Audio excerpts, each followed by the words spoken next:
जोगिनिया बाबू के नजरी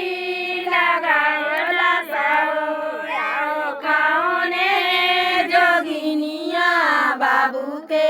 नजर कसाई हो कराई ले जाए लगाओ पटना